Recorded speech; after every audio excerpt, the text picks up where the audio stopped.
ওমর রাদিয়াল্লাহু আনহুর ছেলে অন্যায় করেছিল না, সবার সামনে পিটিয়ে ওমর রাদিয়াল্লাহু আনহুর হাতেই তার মৃত্যু হয়ে গেছে। আল্লাহ পাক, আল্লাহ আর কি বলবো, আর কি বলার বাকি আছে? আল্লাহর রাসূল সাল্লাল্লাহু আলাইহি ওয়াসাল্লাম বলছেন, হে ফাতিমা, আমার মেয়ে ফাতিমাও যদি চুরি করত, আমার মেয়ে ফাতিমার হাতটা কেটে ফেলে দিতাম একেবারে। কে বলছে এটা?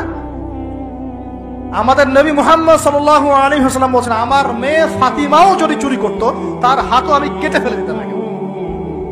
আর আমরা আমাদের দলের লোক, আমাদের সংগঠনের লোক, আমাদের সামাজিক সংগঠনের লোক, আমার চাচা, আমার মামা, আমার খালু, আমার অমুক, এই করতে করতেই তো সব শেষ করে ফেলল। একটা সাইন করে দিলাম, যাও ওখানে যাও, তোমার জব হয়ে যাবে। আমার মামা হয়, যোগ্যতা থাকার না থাক, আমার ভাইগনা, যাও সাইন করে দিলাম, চলে যাও, চাকরি হয়ে যাবে। অথচ যাদের চাকরি পাওয়ার যোগ্যতা ছিল, ওর রাস্তা রাস্তায় ঘুরে ভ্যান চালাচ্ছে এখন বসে বসে। আপনি ভাবছেন যে এগুলোর হিসাব দেওয়া লাগবে না? এক একটা পাপের হিসাব আল্লাহর কাছে দেওয়া লাগবে, এক একটা পাপের। তুমি অমুক পাওয়ার দেখায় একটা মানুষকে পিটায় মেরে ফেলে দিলা, অমুক পাওয়ার দেখায় একজনের সম্পদ কলমের খোঁচা দিয়ে দখল করে ফেলে দিলা, মনে করলা যে কেউ দেখলো না।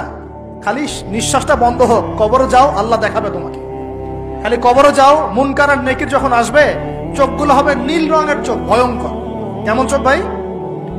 নীল রঙের ভয়ঙ্কর চোখ। আমি বলি একটা হাদিস, কোন একজন নবী আল্লাহকে বলেছিলেন যে আল্লাহ, আমি মারা যাওয়া কোনো মানুষকে দেখতে চাই, সে কেমন আছে। এটা শোনেন ভালো করে হাদিসটা, মারা যাওয়া কোনো মানুষকে আমি দেখতে চাই, সে কেমন আছে। আল্লাহ পাক সেই নবীর আরজি কবুল করলেন, বললেন আচ্ছা ঠিক আছে, দেখাচ্ছি। কবরের সামনে গিয়ে দাঁড়ালেন। 1000 বা 2000 বছর আগের কোন ব্যক্তি যে মারা গেছে, তাকে কবর থেকে চিন্তা করা, নবী দেখছেন, এবং সে ভয় থরথর করে কাঁপছে, এখনো ভয় থরথর করে কাঁপছে। নবীজি, আমাদের নবী নন, অন্য কোন নবী তিনি, সেই নবী বলছেন যে তুমি ভয় কাঁপছো কেন? তুমি কত বছর আগে ইন্তেকাল করেছো, কি তোমার হালচাল বলো আমাকে। সেই ব্যক্তি বলছে, আমি আজকে থেকে 1000 বা 1500 বছর আগে মারা গেছি, আমি ভয়ে কাঁপছি।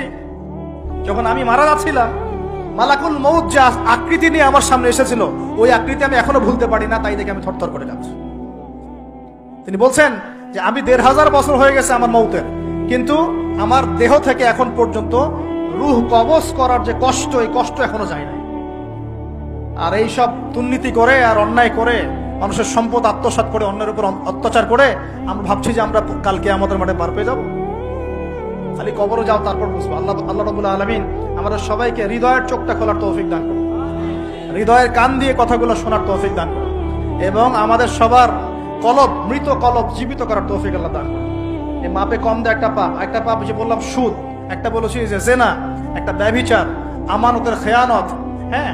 তারপরে যার যোগ্যতাহীন ব্যক্তিকে যখন আপনি দায়িত্ব দিবেন, যখন মানুষ স্ত্রীর আঁচল ধরে বসে থাকবে, মায়ের সাথে খারাপ ব্যবহার করবে, বাবাকে দূরে ঠেলে দিবে, বন্ধু বান্ধবদের কাছে নিয়ে আসবে, যখন মসজিদগুলো হট্টগোল হবে, শোরগোল হবে, মসজিদ চাকচিক্যময় হবে, হেদায়েত উঠে যাবে, যখন দেখবেন সময় সংক্ষিপ্ত হয়ে আসছে, যখন দেখবেন যে জহরতুল কায়নাত, গান বাজনা বাদ্যযন্ত্রের সাথে সম্পৃক্ত যারা আছে, এই যে নর্তকী, এদের সংখ্যা বাড়তে থাকবে।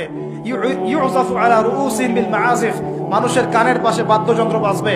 মানুষ যখন এই যে মদকে হালাল মনে করবে, শুরিবাতিল খমর, মদ যখন মানুষ খাওয়া শুরু করবে, জেনাকে হালাল মনে করা শুরু করবে, হ্যাঁ, যখন মানুষ আত্মীয়তার সম্পর্ক নষ্ট করা শুরু করবে, এই যে যত রকম পাপ আপনি দেখছেন যা আমাদের এই সমাজগুলোতে চলছে, এগুলো যখন চলতে থাকবে, তখন আল্লাহর পক্ষ থেকে এই যে আসমানি গজব, জমিনের বালা, এই ভূমিকম্প বলেন, জালজালা, মহামারী, হ্যাঁ, আপোষের মারামারি, হত্যা, রাহাজানি, এই যে আপনার আর কি বলবো, আর কি আছে, এই যে আকৃতি বিকৃতি হওয়া, ভূমি ধসে যাওয়া, আসমানের গজব, মহাপ্লাবন, জলোচ্ছ্বাস, বন্যা ইত্যাদি, যে পাপগুলোতে আল্লাহ পাক বিভিন্ন জাতিকে ধ্বংস করেছেন, এই সমস্ত আযাব আল্লাহর পক্ষ থেকে একটা একটা করে আসতে থাকবে, একটা একটা করে।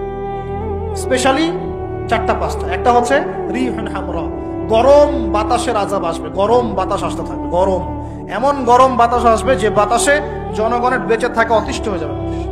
2 নম্বর আসবে জালজালা, এমন ভূমিকম্প, সানাওয়াতু জালাজিল, ভূমিকম্পের বছরগুলো, একটা দুইটা না, বছরগুলো, একটার পর একটা আসতে থাকবে। আর কি আসবে? খসফন, মানে জমিন ভিতরে ধসে যাবে, নিচে নেমে যাবে।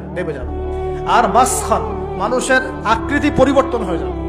আর কযফান, আকাশ থেকে পাথরের বৃষ্টি বর্ষণ করা হবে। এগুলো আসতে থাকবে। এছাড়া আমাদের হাতের কামাইগুলো তো আছেই। আল্লাহ রাব্বুল আলামিন আমাদের সবাইকে, স্পেশালি ঢাকা শহরের বাসিন্দা আমরা যারা আছি, আমরা যারা দিনী ভাই, আমাদেরকে সমস্ত পাপগুলো ছেড়ে দেওয়ার তৌফিক দান করুন। আল্লাহ পাক আমাদের সবাইকে শিরকের পাপ ছেড়ে দেওয়ার তৌফিক দান করুন, কুফরের পাপ ছেড়ে দেওয়ার তৌফিক দান করুন। এই অহংকার, সম্পদের অহংকার আল্লাহ পাক বন্ধ করার তৌফিক দান করুন। আল্লাহ পাক আমাদের সবাইকে দুর্নীতি বন্ধ করার তৌফিক দান করুন, ন্যায় প্রতিষ্ঠা করার তৌফিক দান করুন। আল্লাহ রাব্বুল আলামিন আমাদের সবাইকে, স্পেশালি যুবক যুবতী যারা আছে, সবাইকে জেনা ছেড়ে দেওয়ার তৌফিক দান করুন, পবিত্র চরিত্রকে পবিত্র রাখার তৌফিক দান করুন, এই পর্নোগ্রাফি থেকে দূরে থাকার তৌফিক দান করুন। আল্লাহ পাক এই যুব সমাজকে মাদক থেকে দূরে থাকার তৌফিক দান করুন। আমরা দোয়া করি যুব সমাজকে আল্লাহ পাক এই পতিতাবৃত্তি, ব্যভিচার থেকে বাঁচিয়ে রাখুন। পরিবারগুলোর মধ্যে আল্লাহ পাক শান্তি দান করুন। এই ব্যভিচার থেকে, এই বিশ্বাসহীনতা থেকে, আমানতহীনতা থেকে আল্লাহ পাক আমাদেরকে বাঁচিয়ে রাখুন। আল্লাহ পাক আমাদের শাসক বর্গকে হেদায়েত দান করুন। আল্লাহ পাক জনগণকে হেদায়েত দান করুন। আল্লাহ রাব্বুল আলামিন আমাদের সবাইকে অপচয় বন্ধ করার তৌফিক দান করুন। সবাইকে নামাজি বানিয়ে দিন, সবাইকে কোরআনওয়ালা বানিয়ে দিন, সবাইকে হাদিস চর্চা করার তৌফিক দান করুন, রাসূলের সুন্নত মাফিক জীবন গড়ার তৌফিক দান করুন। সমস্ত পরিবারগুলোতে ইসলামী পর্দা কায়েম করার তৌফিক দান করুন, নামাজ প্রতিষ্ঠার তৌফিক দান করুন। পরিবারগুলোর মধ্যে হালাল রিজিকের ব্যবস্থা আল্লাহ করে দিন।